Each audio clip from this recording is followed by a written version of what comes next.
Assalamu alaykum qarindoshlar, qanday ahvolinglar? Men Amerikadan doktor Mehmet deyman. Men Floridaningki janubiga joylashgan Amerikaningki bir davlatlik bog'chisi ichida yo'l yurgach, sizlarga sog'lomlik to'g'risida ba'zi o'ylaganlarimni so'zlab bermoqchi. Bu bog'cha Florida'nın janubiga joylashgan bo'lib, asosligi bu bog'chada har xil yovvoyi hayvonlar bo'libmi bak shu suvda yoki sasliq rayonlarda yashaydigan har xil hayvonlar, qushlar bor ekan. Bu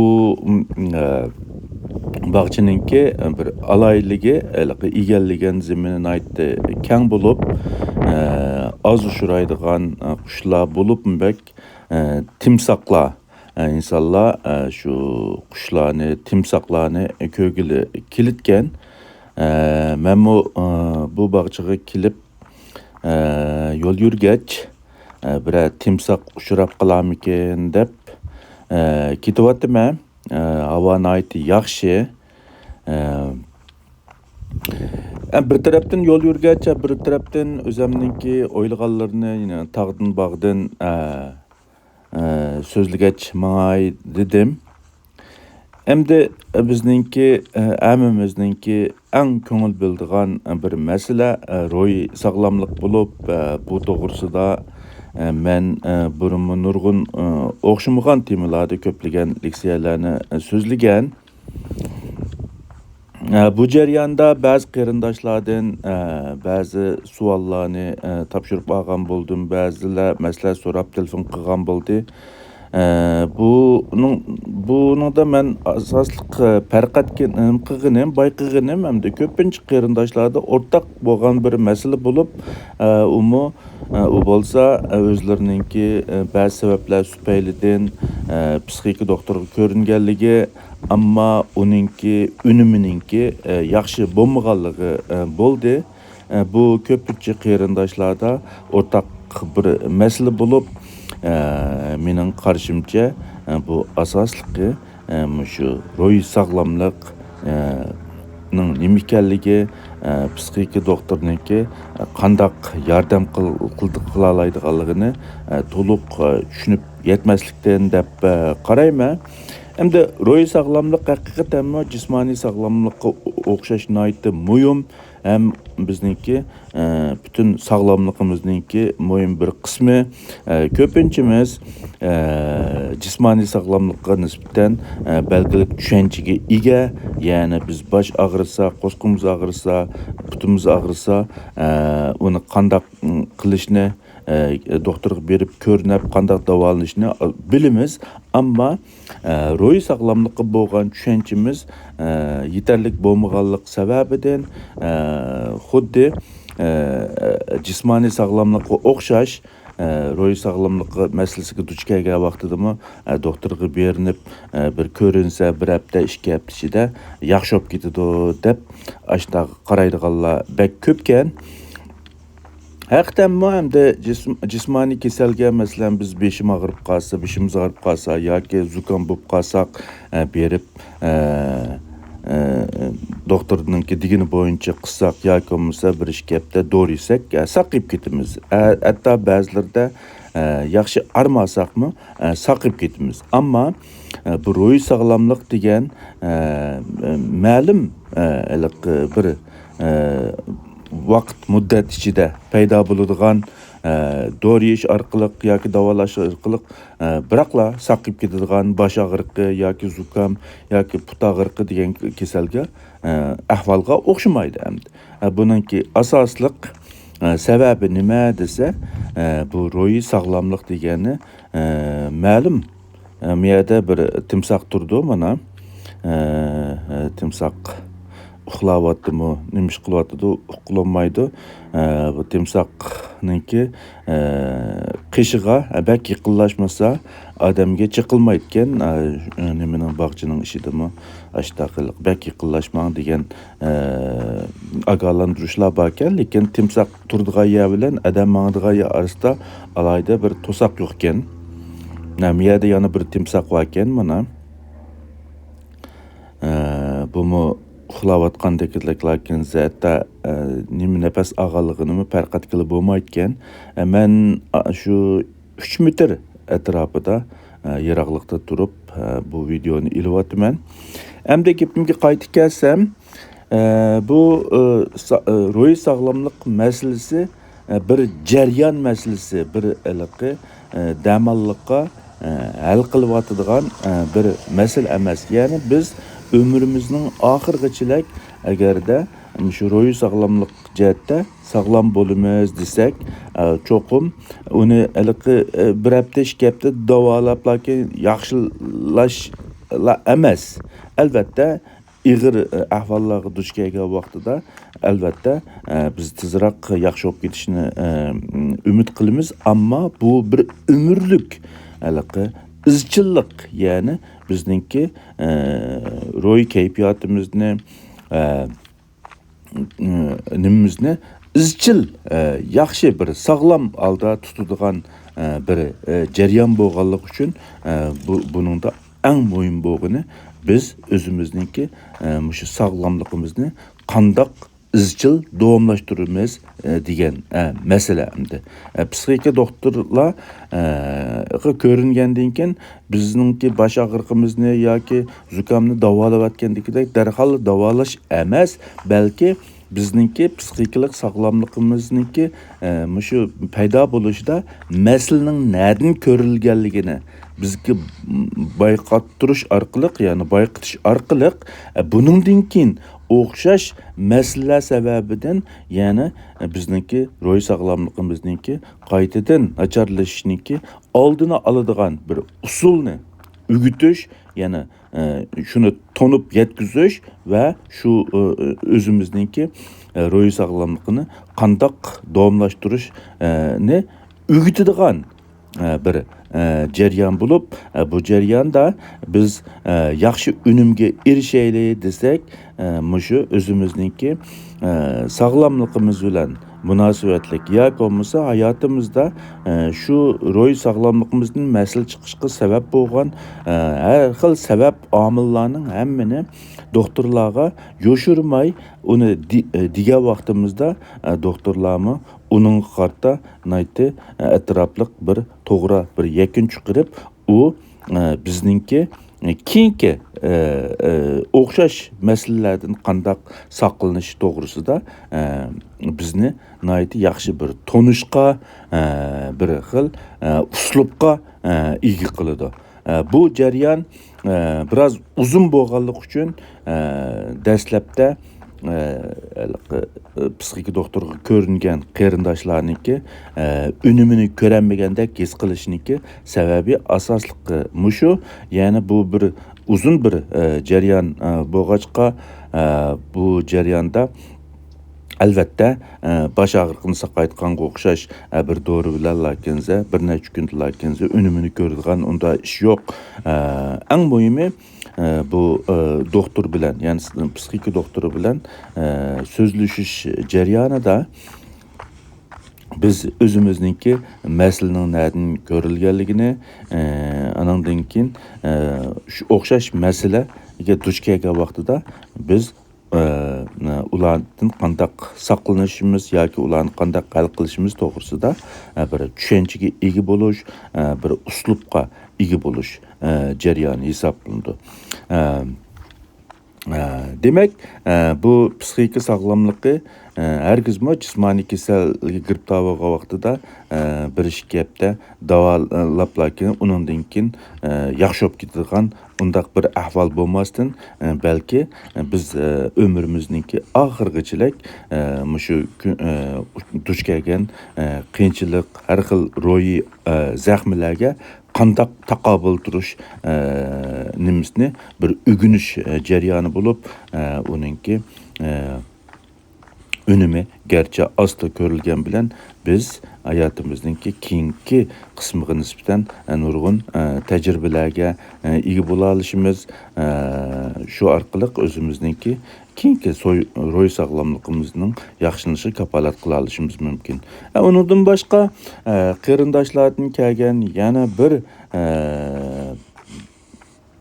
mesele bolsa şu ailede balalar bilen münasebetni qandaq bir taraf qilish, ya'ni balalarga qandaq gap anglatish degandek masala bo'lib, bu nayti murakkab va o'xshamagan sabablardan kelib chiqqan bir masala bo'lib, aslidagi boshdagi bizningki chiqish nuqtamizdagi ba'zi xatolik, ya'ni xuddi balalarni gap anglatish degandek bir chiqish nuqtani qilganligimiz uchun bizningki eng dastlabki nimamiz ko'nglimiz yaxshi bo'lsinmi, ammo chiqish nuqtamiz qo'llangan usulimiz yoki bizningki o'zimizning tushunchamizdagi ba'zi xatoliklar bo'lganligi uchun biz yoki bo'lmasa ayni zamonda biz ota-onamizdan olgan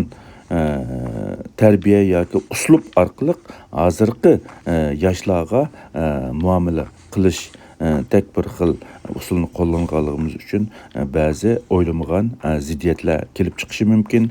Bo'libmi bak bizdagi madaniyat to'qinishi, ya'ni biz cho'ng bo'lgan madaniyat arq ko'rinish bilan hozir muajiratda bolalarimiz cho'ng bo'layotgan madaniyat arq ko'rinishniki arasida zo'r farq bo'lganligi uchun hem bizning aramizda yosh farqi bo'lganligi uchun yuqorida deb o'tgandek biz ko'pincha holda ota-onamizdan o'rgangan usullarni hozirgi zamon yoshlariga qo'llanganligi uchun ba'zi umid qilmagan ixtiloflarga duch kelishi tabiiy.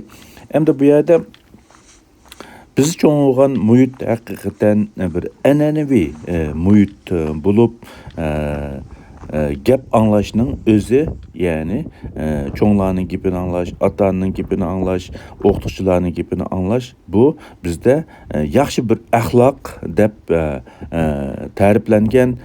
Biz shundaq bir muhitda cho'ng bo'lgan, ammo biz yashayotgan hozirgi zamon bo'lib, g'arb madaniyatida gap anglagan emas, balki mustaqil fikr qila olgan, o'zining mustaqil ideyasi ko'z qarshi bo'la olganlar andan keyin jamiyatning oldida ma'nolaydigan bo'lganligi uchun, ya'ni mustaqil fikr qilishni, insonlarning mustaqilligini alayda tashabbus qiladigan bir jamiyat bo'lganligi uchun bizning bolalarimizmi bizning gapimizni anglash emas, balki o'zi mustaqil fikr tafakkur qilib, mustaqil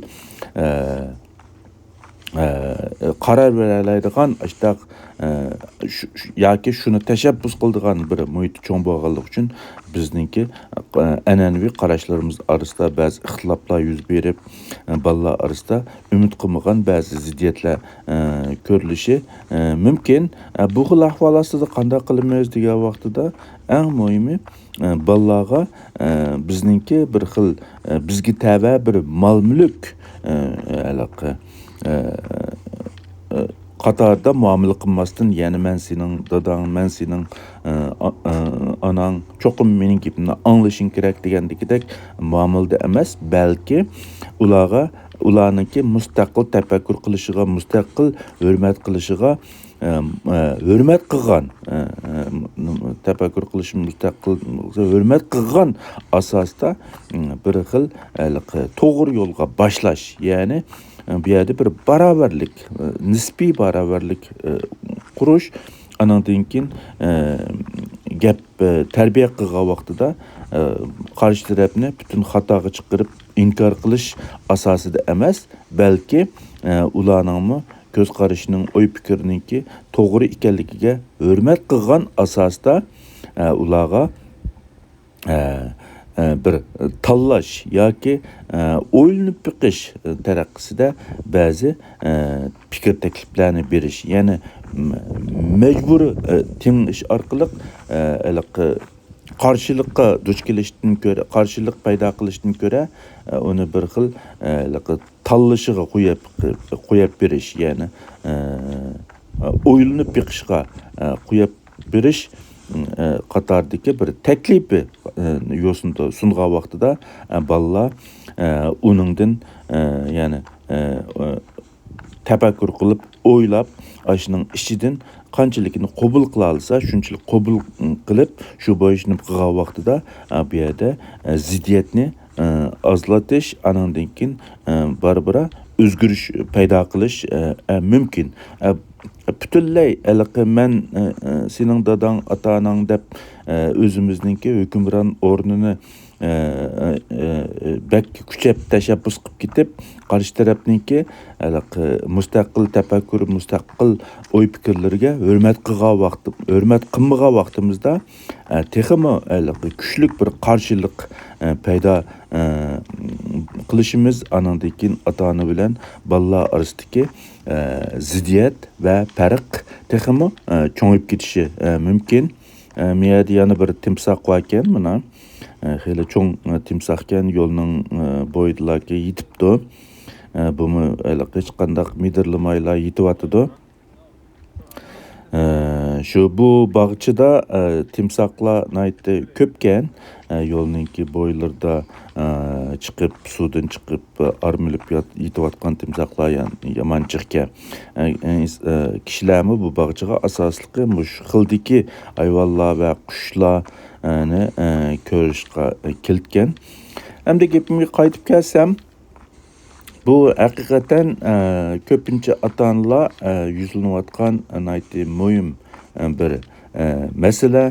Bir tarafdan qarasa o'zimizningki an'anaviy tarbiya, axloq fazilatimiz orqali bolalarni shundoq cho'ng qilamiz degan umidning kuchli bo'lishi, yana bir tarafdan qarasa bolalarningki uni qabul qilmasdan aksincha uningga qarshilik ko'rsatishi. Buni bu xil ahvollar ostida hamda biz yana o'zimizningki ota-onaligi o'zimizningki cho'ngligini ziyoda tafakkur qilib, ziyoda tashabbus qilib, biz bolalarga besim tushagan vaqtimizda balkim biz umid qilgan andagi unumga erishamasligimiz mumkin. Men bu yerda hamda asosliq mushu madaniyat farqi, anandan keyin yosh farqi sababidan kelib chiqqan bu ziddiyatlarni, ya'ni ota-ona bilan bola orasidagi ziddiyatlarni qandaq hal qilish to'g'risida o'zimninki o'ylaganlarni o'rtoqlashay dedim. Albatta, har oiladagi ahvollarningki o'xshamasligi farqi sababidan bu uslublarningki hammasi butunlay mos kelishi notayin, ammo bu yerdagi o'rtaq bir masala bizdagi shu madaniyat orq ko'rinishiningki farqli bo'lishidan kelib chiqqan masala. Bizda hozir asosliq oila ixtilofidagi sababi deb qarashga bo'ldi. Undan boshqa shu 11-12 yoshdan boshlab 17-18 yoshgacha qisman ahvolda 20-23 yoshgacha o'sib yetayotgan bolalarningki badanidagi aslidagi hormon tangpongligidan aslidagi hormon tangpongligi buzilib qaytadan bir hormon tangpongligi yaratish, ya'ni balog'atga yetgandan keyingi hormon tangpongligiga yaratish jarayoni bo'lib, bu shu 11-12 yoshdan 17-18 hatto 20 yoshgacha bo'lgan araliq shu o'sib yetayotgan bolalarningki badandagi hormonlarningki o'zgarishi eng cho'ng bo'ladigan bir davr bo'lganligi uchun bolalarningki kayfiyatida ig'ir davolg'ishlar bo'ladigan bir davr.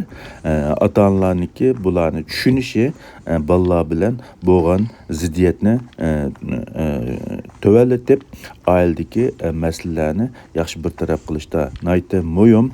Hem shundaqla cho'nglarningmi ayollarga nisbatan 45 yoshdan oshgan vaqtida erlerge nisbeten 50-55 yaşını aşkan vaqtida uningdimi badandagi hormonlardan aytı çoğ bir özgürüş bulup keyfiyatı turaqsızlaşadigan yoki keyfiyatı asan igizpas bo'ladigan, asan ranjiydigan, asan xafalaydigan ishlar bo'ldi. Bu xil ahvollar ayollarda biroz ig'irroq, ular 48 yoshlarda, ba'zida qisman ahvol 45 yoshlarda boshlansa, ko'pincha holda hayzning to'xtashi bilan 48 yoshlarda boshlanib 55 yoshlarda, ba'zida 60 yoshlarda yaxshilanishi mumkin. Bu oraliqdagi 5-6 yil yoki 7-8 yil nayti keyfiyatning tez o'zgaradigan bir mezgil. Erlerde hem de sel kirak başlandı, lekin köpünçe erlerde ayollarda gidek undaq ig'ir emas, ammo ayol erlerde mi şu bedendeki hormonun özgürüş sebebidir keyfiyatida özgürüş bo'ladigan ahvollar şu 55 yaş bilan 60 yaş etrafida aniq ko'rilishi mumkin. Bularning hammasi oiladagi ziddiyatlarni ig'irlashtiradigan bir mesele. Buni qandaq bir taraf qilish, qandaq hal qilish, mushlarni bunun qandaq muomala qilishlarini biz tushungan vaqtimizda oiladagi ziddiyatlarni yuqori darajada tövaltalishimiz mumkin. Men bugun so'zlamoqchi bo'lgan bu mazmundagi bu mazmunni mishada oxirlashtirmoqchi. Hammalarning diqqat berganiga ko'p rahmat. Allah hammamizning ishlarini oson qilsin. Tenini salomat, ömrünü uzun qilsin. Xayr xo'sh, ko'rishcha, omon bo'linglar.